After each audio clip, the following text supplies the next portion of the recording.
नमस्कार दोस्तों, स्वागत है आपका हमारे इस चैनल धूप धनुषी आरती में। दोस्तों, सामान्य अर्घ यानी कि आगम तत्व विलास अनुसार सामान्य अर्घ के विषय में मैंने आप लोगों को बताया है और आज जो है अर्घ के विषय में बताएंगे। जो अर्घ जो है दानार्घ होते हैं यानी कि पूजा में उपचार में जो है जो अर्घ प्रदान किए जाते हैं उसके विषय में आज जो है हम बताएंगे आपको। यहाँ पर एक विषय मैं आप लोगों को बता दूं, जो कि शायद आप लोगों का सवाल हो सकता है कि दादा पाद्य के बारे में आपने नहीं बताया, तो क्या पाद्य नहीं देना है? ऐसा विषय नहीं है। देखिए, मैंने कई बार आप लोगों को ये कहा है कि उपचार जो है अलग अलग प्रकार से शुरू होते। कई जगह पर जो है आचमनी से उपचार शुरू होते, कई जगह पर अर्घ से भी होते, उसका उल्लेख इसमें भी है। ये मैं आप लोगों को बताऊंगा। पाद्य जल जो है प्रथम जो है, हाँ, आसन आदि दिए जाते, पाद्य आदि दिए जाते, विशेष पूजा में तो वही दिए जाते हैं। पाद्य के बारे में मैंने ऑलरेडी आप लोगों को बता दिया है बहुत बार जो है, और इसलिए जो है पाद्य तक अलग से मुझे तो लगता है यहाँ पर बताने की ज़रूरत नहीं है, पर फिर भी मैं एक बार पढ़ के जो है आप लोगों को ये बता देता हूँ कि पाद्य में कहा गया है कि श्यामा घास यानी कि श्यामा दुर्वा जिसे कहते हैं, श्याम दुर्वा, श्यामा घास, दुर्वा, कमल तथा अपराजिता पुष्प युक्त जल अथवा केवल जल, केवल जल से जो है तेजस पात्र में अथवा शुद्ध शंख द्वारा उस जल को पूर्ववत उत्सर्गादि द्वारा देवता के चरण कमल में प्रदान करे।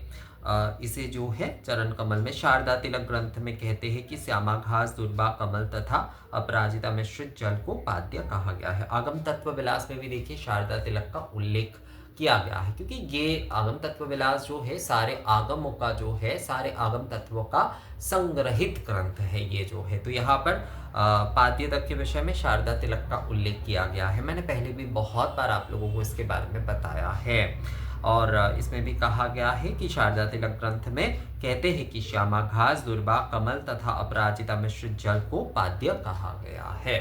ये मैंने आप लोगों को बहुत बार पहले ही बताया है। तो अब सीधा जो है अर्घ पर आते हैं, अर्घ के विषय में आते हैं, क्योंकि अर्घ ना बहुत इम्पॉर्टेंट एक विषय है।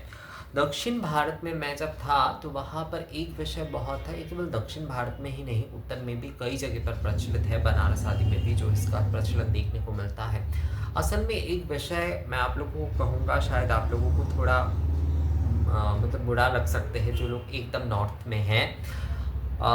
एकदम नॉर्थ में ना ये जो उपचार विधि का जो विषय है, वो कई जगह पर जाकर जो है ना वो थोड़ा नष्ट हो गया। मतलब उपचार की पूजा वहाँ पर उतना प्रचलित नहीं है अभी। वहाँ पर आरती ही एकमात्र, उपचार की अगर विषय की हम बात करें तो उपचार भी जो है, उपचार जो है वो आरती में ही देखने को मिलता है। वो भी आरती भी बहुत लौकिक हो गया है कई जगह पर, राजस्थान आदि के छोड़कर, कुछ जगह की छोड़कर अगर देखा जाए तो वो भी लौकिक हो गया है। तो उपचार जो है केवल आरती में ही जो है सिमट कर रह गया है। वहाँ पर सही है, एक प्रकार से जो है सही भी है, इसमें कुछ गलत नहीं है, क्योंकि आरती भी जो है वो एक पूर्ण उपचार ही है, पूर्ण पूजा ही है। पर ये अलग से जो अर्घ आदि देने का विषय आदि जो है वो थोड़ा कम हो गया है। ये बनारस तक ही जो है ना ये सीमित रह गया है दोस्तों। तो यहाँ पर आगम तत्व विलास में कहा गया है सौवर्णादि पात्रे जो है, ये दक्षिण में बहुत जो है इसका विषय बहुत ज़्यादा है कि सुवर्ण आदि पात्र यानी कि पीतल, या फिर जो है देखिए पीतल जो होता है स्वर्ण आभा युक्त, सुवर्णादि या फिर स्वर्ण आभा युक्त, तो सभी के लिए तो ये संभव नहीं है कि सोने का, मेरे लिए तो बिल्कुल भी संभव नहीं है, मेरे लिए बिल्कुल भी संभव नहीं है कि मैं सोने का कुछ बनाकर, जो चांदी का ही संभव नहीं है तो सोने का तो बहुत दूर की बात है। तो मेरे लिए तो पीतल ही सोना है। तो स्वर्ण आभायुक्त यानी कि पीत धातु जो है वो अगर हम देते हैं तो उसके लिए पीतल ही हमें इस्तेमाल करना होगा। तो दक्षिण में ना इसका बहुत विषय है। दक्षिण हमारे इस तरफ जैसे काली कुल की तरफ जो है शंख पात्र को बहुत ज़्यादा इन सारे अर्घ आदि के लिए इम्पोर्टेंट दिया जाता है, पर श्रीकुल में जो है ये जो सुवर्ण पात्र जो जिनके उस प्रकार के जो एक प्रकार से जो है पैसे वाले कहे या फिर जो है सामर्थ्यवान है, तो वो स्वर्ण पात्र का इस्तेमाल करते हैं, स्वर्ण के शंख आदि बनाकर लेते हैं, या फिर जो है अर्घ पात्र आदि एक प्रकार का बनाते हैं। अर्घ पात्र वहाँ पर कई तरह के होते हैं, और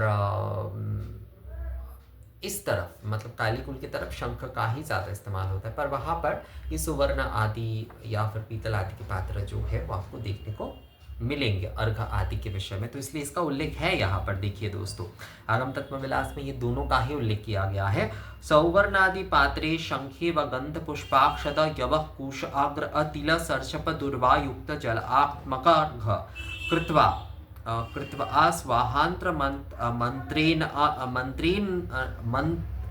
मंत्रेण असृज्य देवस्य शिरसि दद्यात।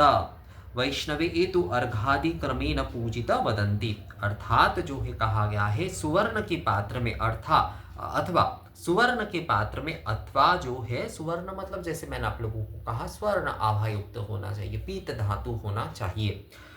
सुवर्ण भी पीत धातु है और पीतल भी, इसलिए कई जगह पर ये कहा जाता है ना कि पीतल भी जो है वो सोने की तरह लगता है। इस प्रकार का कई प्रकार का विषय है एक्चुअली इस तरह का। तो सुवर्ण के पात्र में अथवा शंख में गंध पुष्प अक्षत जव कुशाग्र यानी कुश का अग्रभाग जो है, तिल शर्षक तिल सफेद सरसों तथा दुर्वायुक्त जलात्मक अर्घ संयोजित करके स्वाहांत मंत्र पढ़ते हुए देवता के मस्तक पर प्रदान करे। विष्णु पूजा में प्रथमत अर्घ से पूजन करे, ये कहा गया है। अर्थात विष्णु पूजा में जो है प्रथम जो है अर्घ से ही पूजन किया जाता है। अर्घ से ये पूजन जो है ना, ये एक स्वतंत्र पूजा भी है एक प्रकार से, कि अर्घ देकर भी आरती किए जाते हैं, केवल अर्घ प्रदान करके ही जो है आरती किए जाते हैं। ये कई प्रकार के अर्घ होते हैं, जैसे कि धूपार्घ होते, दीपार्घ होते हैं। इस प्रकार के जिस अर्घ का वर्णन किया गया है वो हो सकता है, पुष्पार्घ हो सकता है। तो विष्णु पूजा में इसके जो है मतलब विष्णु पूजा में प्रथम पूजा के उपचार की जो शुरू होगी वो अर्घ से ही करना चाहिए, या फिर जो है आप देखिएगा बहुत सारे जो कि वैष्णव पूजा में पहले एक अर्घ देकर आरती करते, एक संक्षिप्त आरती करते, मानस पूजा करते हैं, उसके बाद जो है एक अर्घ देकर एक आरती किए जाते हैं, उसके बाद जो है उपचार आदि के पूजन जो है वो किए जाते हैं। तो इसका उल्लेख यहाँ पर है दोस्तों। तो सुवर्ण के पात्र में अथवा शंख में गंध पुष्प, मैंने अर्घ के बारे में वैसे आप लोगों को पहले भी बताया है कई अर्घ के बारे में हर जगह पर, तो मूलतः विषय एक ही है। अगर देखा जाए तो वहाँ पर भी इन्हीं सारे विषयों का ही उल्लेख किया गया है। हमारे चैनल में ना प्लेलिस्ट में ये अर्घ आदि मैंने सब कुछ अलग से रखा है, आप लोग उसे जो है थोड़ा ध्यान से देखिएगा, उसमें ही जो है आप लोगों को बहुत कुछ जो है मिल जाएगा दोस्तों।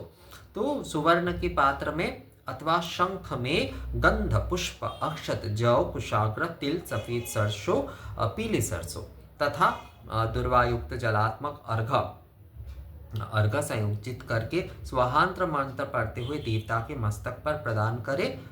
ये यहाँ पर एक विषय मैं आप लोगों को बता दूं कि देवता के मस्तक पर प्रदान करे, ये कहा गया है। ये जो अर्घ के मंत्र में कहा जा रहा है ना कि दुर्वाक्षत समायुक्त गंध पुष्प तथा परं शोभनं शंख पात्रस्त गृहाणं परमेश्वर या परमेश्वरी, ये दुर्वाक्षत समायुक्त जिसमें भी हम कर रहे हैं, मतलब शंख पात्र में दे रहे हैं या पीतल के पात्र में दे रहे हैं, तो ये जिस भी अर्घ पात्र में हम दे रहे हैं, तो ये जो दुर्वाक्षत समायुक्त गंध पुष्प तथा परम, तो ये दुर्वा अक्षत पुष्प ये जो है ये हमें क्या करना है, ये दुर्वा पुष्प आदि जो है ये हमें देवता के मस्तक पर देना है। अर्घ कभी भी जो है वैसे तो दुर्वा आदि जो है वो पैर में नहीं दिए जाते, दुर्वा बिल्वपत्र आदि ये पैर में नहीं दिए जाते। एक तो आपको कलश के ऊपर देना चाहिए या फिर जो है आपको जो है मस्तक पर ही देना चाहिए देवता के।